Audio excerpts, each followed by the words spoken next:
A'udzu billahi minasyaitonir rajim. Bismillahirrahmanirrahim. Assalamualaikum warahmatullahi wabarakatuh.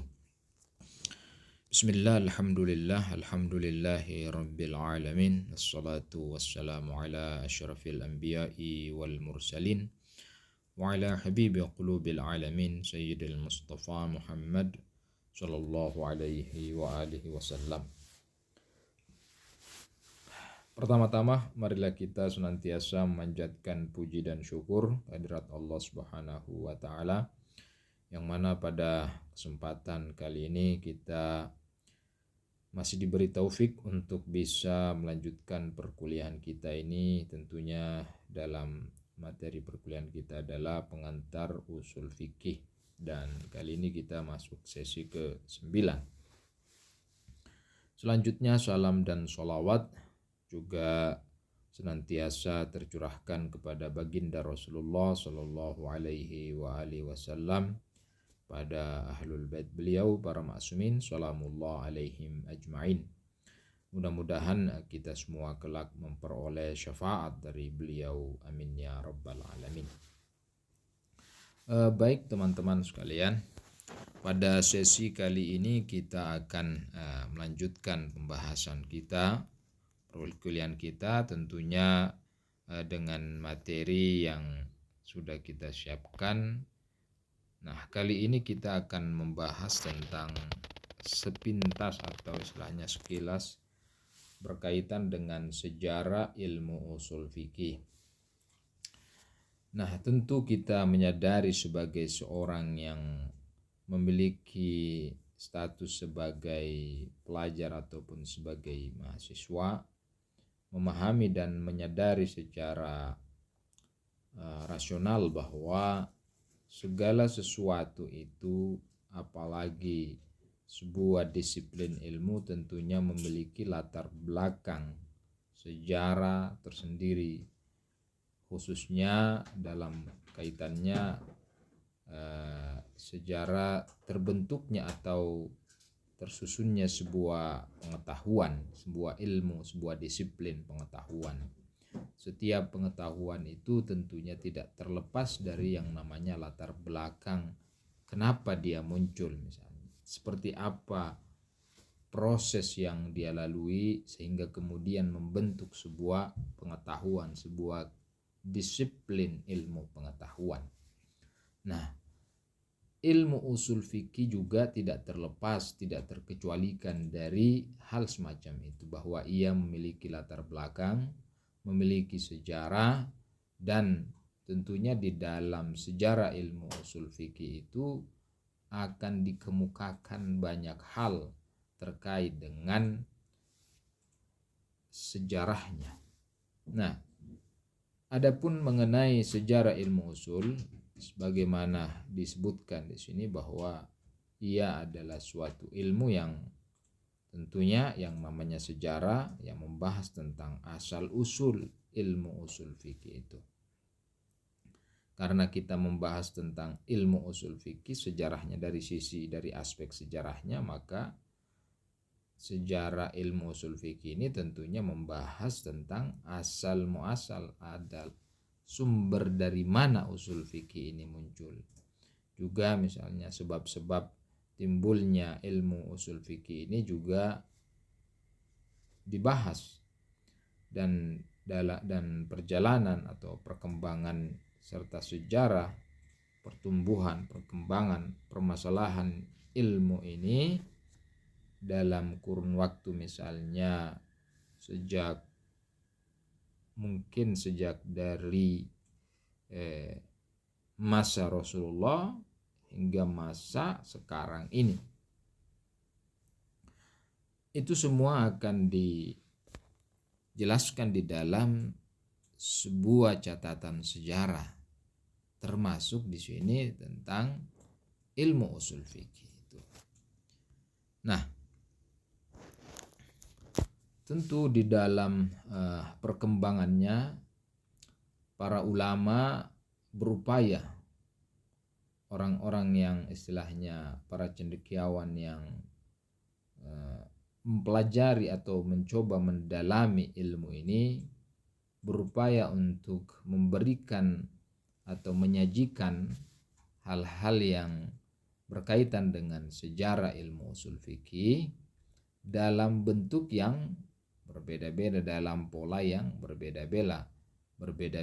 Artinya di dalam pengklasifikasiannya itu mereka berbeda pandangan karena ya perbedaan sudut pandang yang mereka miliki ketika melihat sebuah fenomena yang disebut dengan sejarah ilmu usul fikih. Nah, di sini kita mencoba untuk menjelaskan atau mengklasifikasikan beberapa poin yang berkaitan dengan sejarah ilmu usul fikih itu, di mana di sini dibagi bahwa periode usul fikih atau periode sejarah usul fikih itu dibagi menjadi beberapa periode. Yang pertama adalah masa terbentuknya usul fikih ini. Nanti akan dijabarkan satu persatu apa yang disebutkan di sini. Yang kedua, periode yang kedua itu adalah masa pengembangan dan kodifikasinya. Selanjutnya berkaitan dengan masa menyempurnanya, karena tentu di dalam proses perkembangan suatu pengetahuan di situ akan dilihat bagaimana proses penyempurnaan. Tentunya awal dibentuknya atau disusunnya sebuah pengetahuan itu tentu tidak mungkin awalnya cukup sederhana, tapi dengan melihat perkembangan yang terjadi dari satu masa ke masa berikutnya, dari satu masa ke masa yang lain, dari satu periode ke periode berikutnya, itu tentunya di situ ada perkembangan-perkembangan yang terjadi, dan ulama-ulama atau pakar-pakar yang betul-betul konsen dalam bidang ini melihat fenomena itu. Nah, di situ juga tentu ada proses menyempurnanya pengetahuan tersebut. Nah, pada periode berikutnya atau masa berikutnya itu ya yang namanya gelombang itu kan ada kadang dia surut. Nah, sebuah pengetahuan juga tidak terlepas dari itu. Ketika sampai pada puncaknya, tentu di situ ada semacam sebuah peristiwa atau sebuah kejadian yang membuat sebuah pengetahuan itu di dalamnya terjadi semacam resesi atau ya pergolakan, karena tentu tidak seluruhnya pengetahuan itu atau disiplin ilmu itu menjadi hal yang disepakati oleh setiap generasi. Tentu ada generasi-generasi di mana menolak atau bahkan tidak menerima ilmu itu atau disiplin tersebut. Nah, di sini kita akan coba mengungkapkan masa resesi dan munculnya kelompok atau gerakan yang disebut dengan akhbariyin. Karena ini adalah sebuah fenomena yang terjadi dalam sejarah usul fikih, khususnya dalam sejarah usul fikih Syiah misalnya. Nah, dan yang terakhir adalah berkaitan dengan masa kemakmuran kembali, yaitu ketika misalnya terjadi masa resesi, tentu di situ ada semacam pergolakan, ada dialektika terjadi antara satu ulama dengan ulama yang lainnya, dialog yang istilahnya yang satu pertempuran antara sebuah pandangan dengan pandangan yang lain, itu di situ saling bertemu, saling berdialog, yaitu artinya ada dialektika di situ. Nah, sehingga dengan adanya hal semacam itu, dengan adanya fenomena semacam itu, kemudian akan melahirkan suatu pengetahuan yang tentunya dianggap lebih baru. Nah,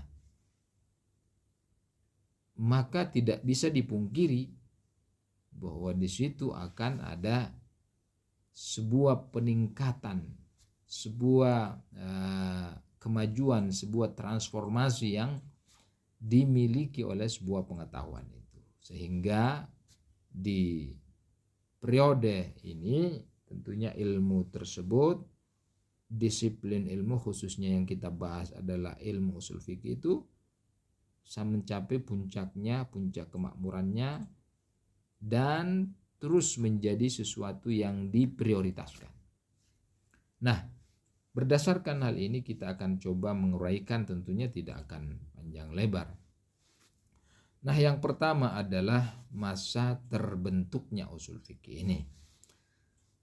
Nah, berdasarkan bukti-bukti sejarah bahwa pemikiran ilmu usul pertama itu di kalangan Syiah dimulai pada masa Imam Baqir alaihissalam dan Imam Shadiq alaihissalam.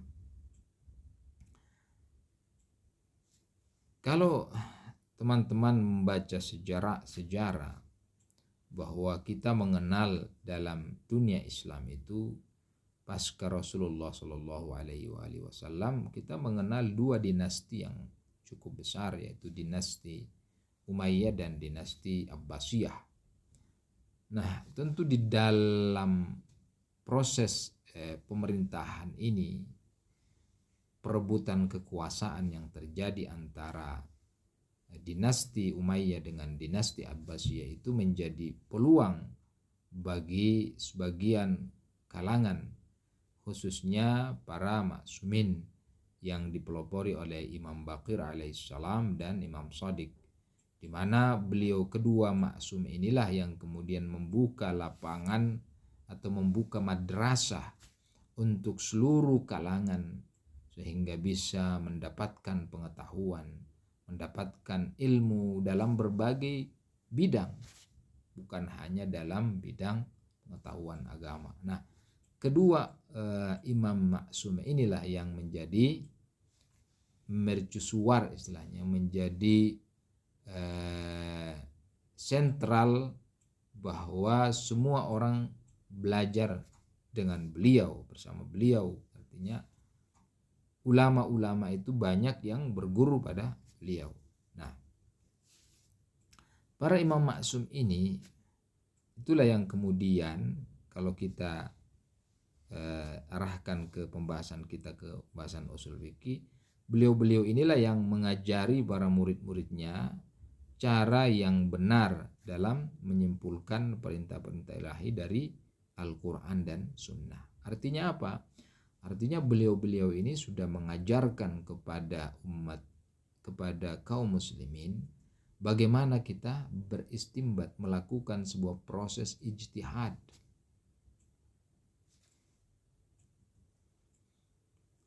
Nah, tentunya di dalam melakukan ijtihad itu kan sumber utama kita adalah Al-Quran dan Sunnah. Nah, bagaimana kita bisa menyimpulkan atau misalnya mengistimbat sebuah persoalan dengan sumbernya itu adalah Al-Quran dan Sunnah. Itu kan tidak begitu mudah untuk sekedar mencomot ayat Al-Quran, dalilnya ini juga demikian dengan hadis atau riwayat misalnya, kita comot lalu kita jadikan sebagai dalil untuk suatu persoalan fikih. Tidak semudah itu, karena yang namanya ijtihad itu adalah di mana hasilnya itu kemudian akan kita sandarkan kepada Allah Subhanahu wa taala. Lalu kita mengatakan bahwa fatwa ini, persoalan ini, hukumnya ini, dan itu adalah hukum dari Allah Subhanahu wa taala. Sehingga tidak mudah kita menyandarkan sesuatu kepada Allah. Jangan sampai kita terjerumus pada penyandaran sesuatu kepada Allah yang tidak didasari oleh pengetahuan. Nah, yang menjadi pada mulanya ini adalah kedua tokoh ini, kedua imam maksum inilah yang kemudian mengajarkan kepada kaum muslimin. Nah, dalam sebuah hadis disebutkan, ini cukup terkenal, dikatakan bahwa alaina ilqaul usul wa alaikumut tafri'. Artinya apa? Ya, kami memberitahukan prinsip atau kaidah umum dan Anda yang menerapkannya dalam kasus yang berbeda-beda, istilahnya. Imam-imam ini, imam maksum inilah yang mengajarkan kepada kita berbagai macam kaidah-kaidah, yang kaidah itu adalah kaidah yang sifatnya umum, sifatnya universal, yang kemudian dengan kaidah-kaidah itulah seorang mujtahid, seorang faqih dia gunakan untuk mengistimbat dan menyimpulkan sebuah hukum, keputusan hukum dari Al-Quran atau riwayat dan sumber-sumber lainnya. Itu pada prinsipnya seperti itu. Jadi ilmu usul itu muncul berawal dari ini. Artinya kaidah-kaidahnya itu, aturan-aturannya itu yang sifatnya universal itu sudah diajarkan oleh kedua tokoh ini. Lalu yang menjadi tugas seorang faqih adalah menerapkan atau istilahnya mengaplikasikan kaidah-kaidah tersebut di dalam mencari atau mengistimbat hukum. Nah, tentu di dalam masa terbentuknya usul fikih ini kita tidak terlepas dari peran tokoh-tokoh yang ada ketika itu. Nah, terkait dengan masa ini atau periode terbentuknya usul fikih, ada sejumlah tokoh-tokoh yang kita coba sebutkan di sini, di mana yang pertama adalah Hisham bin Hakam. Beliaulah yang kemudian menulis sebuah kitab, di mana kitabnya itu disebut dengan Al-Alfaz wa Mabahithuha wa Kitab Al-Akhbar. Ini adalah sebuah kitab. Tentunya kitab ini ya berkaitan dengan sebuah kaidah-kaidah, namun kemudian kita tidak akan menjelaskan. Kita hanya sekedar menyebutkan. Tentunya untuk penjelasan terkait dengan kitab ini yang memerlukan ruang tersendiri. Kita hanya sekedar menyebutkan beberapa tokoh ini dengan karyanya. Dan yang kedua adalah Yunus bin Abdurrahman. Beliau juga menulis sebuah kitab, di mana kitabnya itu adalah berjudul Ikhtilaful Hadits. Nah, itu juga. Nah, selanjutnya yang ketiga, tokoh yang ketiga yang kita sebutkan di sini adalah Abu Sahal Nubakhti. Beliau menulis sebuah karya yang membahas tentang ibtalul qiyas. Dari judulnya sendiri kita sudah bisa mengetahui bahwa tentu di dalam kitab ini membahas tentang persoalan qiyas. Karena qiyas itu kan merupakan salah satu kaidah di dalam mengistimbat sebuah hukum. Nanti mungkin di pertemuan berikutnya itu akan dibahas. Nah, qiyas ini kan menjadi salah satu problem, menjadi salah satu persoalan yang diperdebatkan, apakah qiyas ini bisa dijadikan sebagai sumber di dalam mengistimbat hukum ataukah tidak. Terjadi ikhtilaf di kalangan ulama. Nah, ini adalah karya yang ditulis oleh Abu Sahal Nubakhti. Dan yang terakhir, yang keempat adalah Muhammad bin Ahmad bin Junaid, di mana beliau menulis sebuah kitab dengan judul kitabnya itu adalah Al-Ifham li Usulil Ahkam. Nah, inilah beberapa kitab usul yang tentunya dari segi dari segi kandungannya mungkin perlu ada pengembangan, ada perlu pembahasan lebih jauh terkait dengan hal ini. Nah, ini adalah beberapa karya dan penulisnya yang berkaitan dengan masa terbentuknya usul fikih itu sendiri. Nah, selanjutnya kita beranjak kepada periode berikutnya, di mana pada periode ini adalah periode yang dikenal dengan pengembangan dan kodifikasi usul fikih itu sendiri.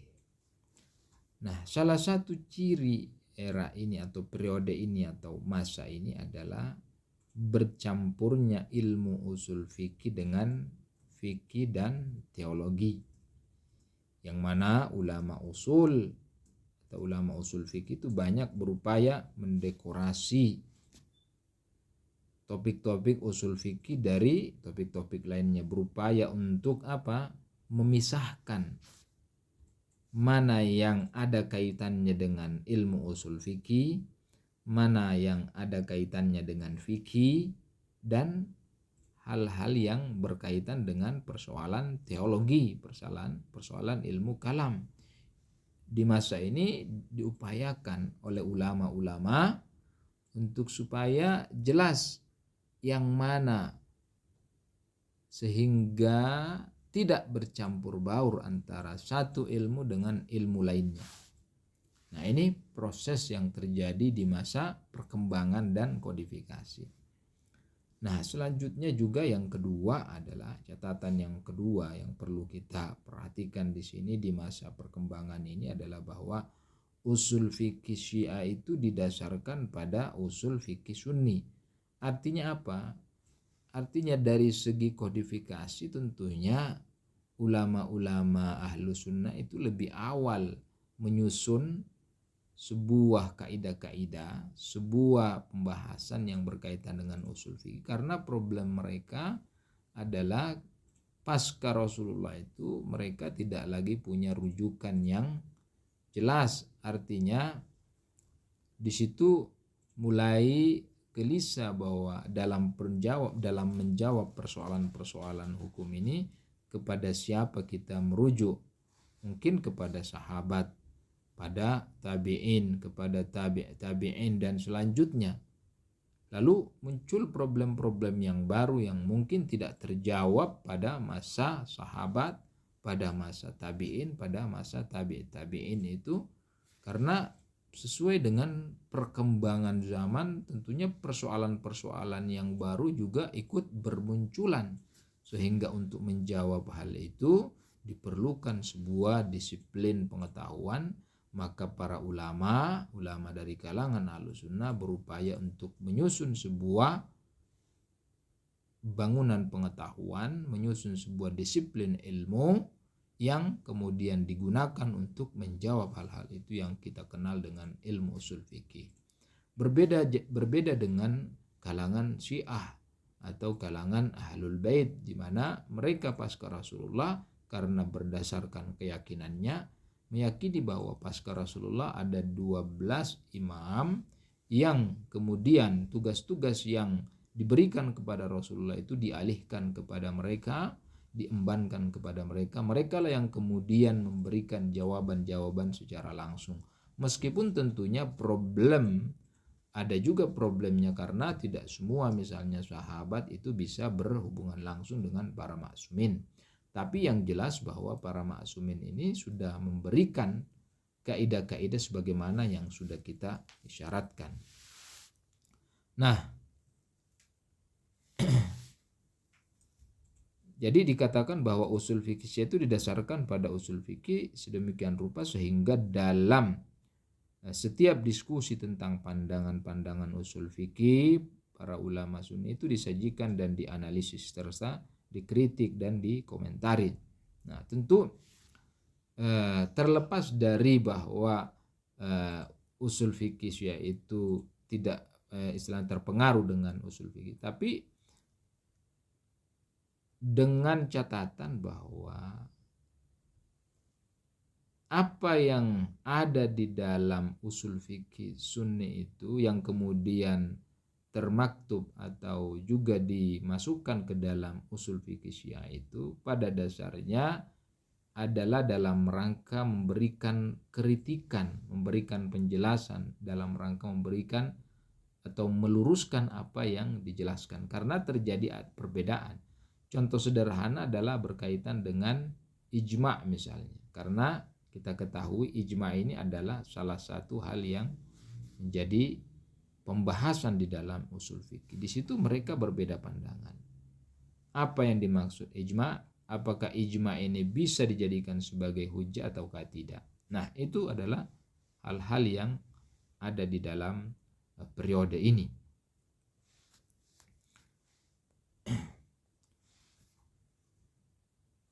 Nah,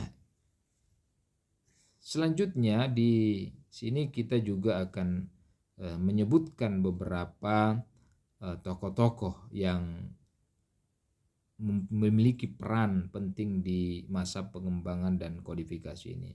Yang pertama adalah Syekh Mufid. Beliau dikenal sebagai Ibnul Muallim dan menulis buku di mana bukunya itu adalah At-Tadhkirah bi Usulil Fiqh. Beliau merupakan salah satu ulama Syiah terbesar, Sayyid Murtada dan Syekh Tusi, termasuk di antara murid-muridnya. Yang kedua adalah Sayyid Murtada.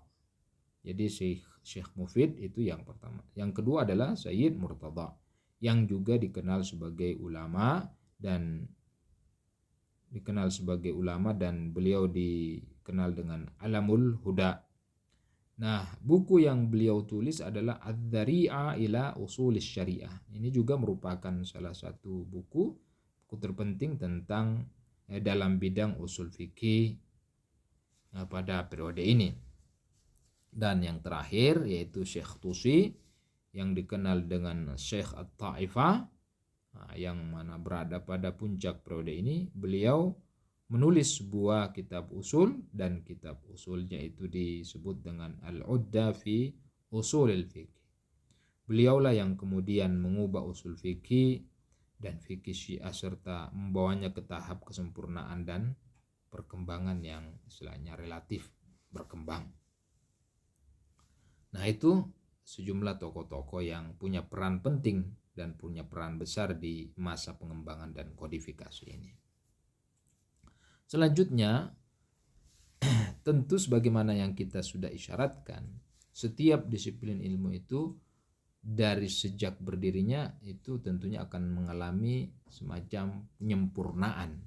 Karena ya problem-problem yang bermunculan itu menyebabkan sebuah disiplin ilmu itu oleh kalangan ulama-ulamanya itu merasa ada kekurangan. Nah, karena dirasa adanya kekurangan, maka ulama-ulama yang datang belakangan itu berupaya untuk menyempurnakan apa yang sudah ada.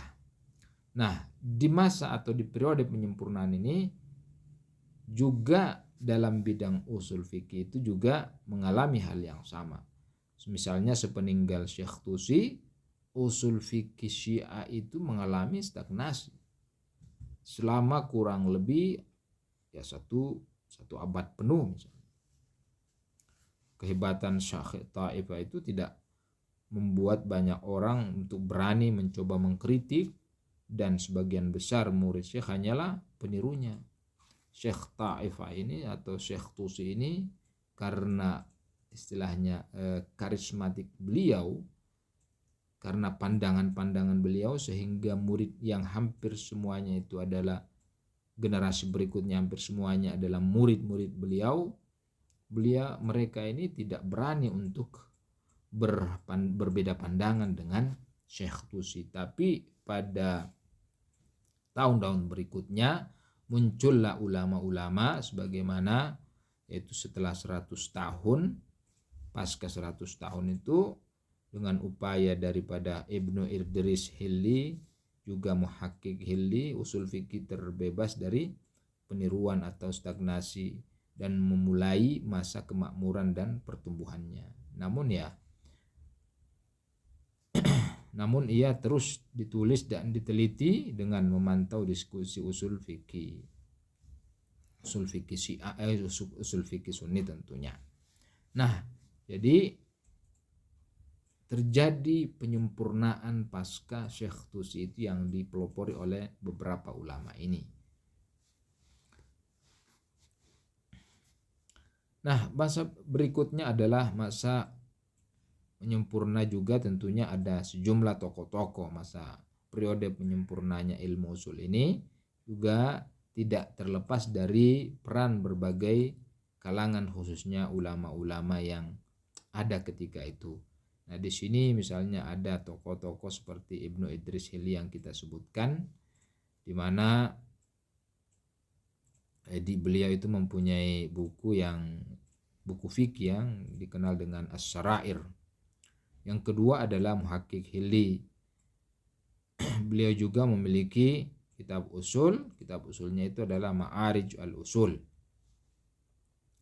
Berikutnya adalah Allamah Hilli. Allamah Hilli ini juga memiliki karya karya terpentingnya itu adalah dalam bidang usul fikih adalah Nihayatul Usul ila Ilmil Usul, juga Tahdzibul Usul ila Ilmil Usul.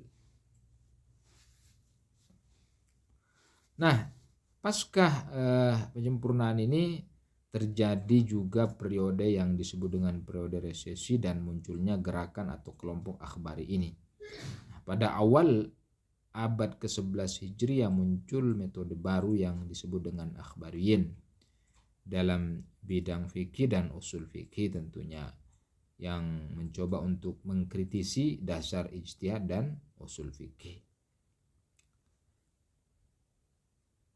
Tentu kelompok akhbari ini ya muncul karena dengan teori-teori barunya, dengan teori-teori yang menyatakan bahwa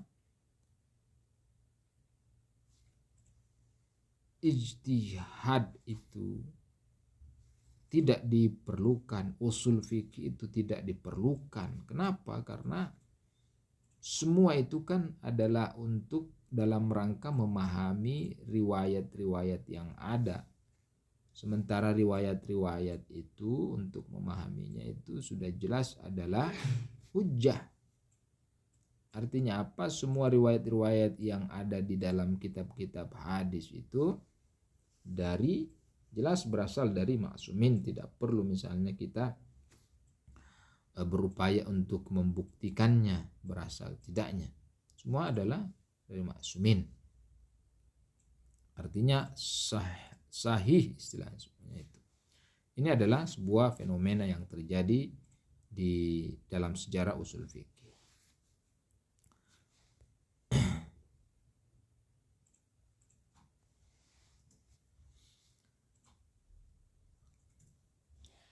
Nah, pasca kelompok akhbari ini muncul kembali masa kemakmuran daripada usul fikih. Nah, sikap berlebihan kelompok akhbari ini dalam mengkritik, dalam menyerang para mujtahid dan cara-cara ijtihadnya bahkan menimbulkan kekecewaan banyak ulama yang condong kepada akhbarisme misalnya.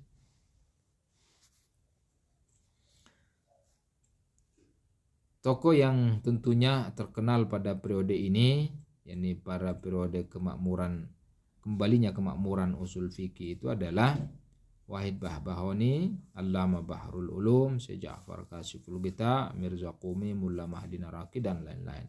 Adapun buku-buku atau kitab-kitab yang sangat penting pada periode ini adalah seperti Al-Qawanin Al-Muhakkamah yang ditulis oleh Mirza Qumi, Mafatihul Usul yang ditulis oleh Sayyid Muhammad Mujtahid, Hidayatul Murtasyidin oleh Syekh Muhammad Taqi Isfahani, ada Fusul Al-Gharawiyah yang juga ditulis oleh Syekh Muhammad Husain Abdul Rahim Isfahani. Ini adalah karya-karya yang bisa disebutkan di sini. Nah, itu saya kira untuk sejarah tentang ilmu usul fikih ini, insyaallah mudah-mudahan memberikan gambaran kepada kita terkait dengan perkembangan usul fikih. Demikian, mohon maaf, mohon doanya. Wabillahi taufiq wal hidayah. Wassalamualaikum warahmatullahi wabarakatuh.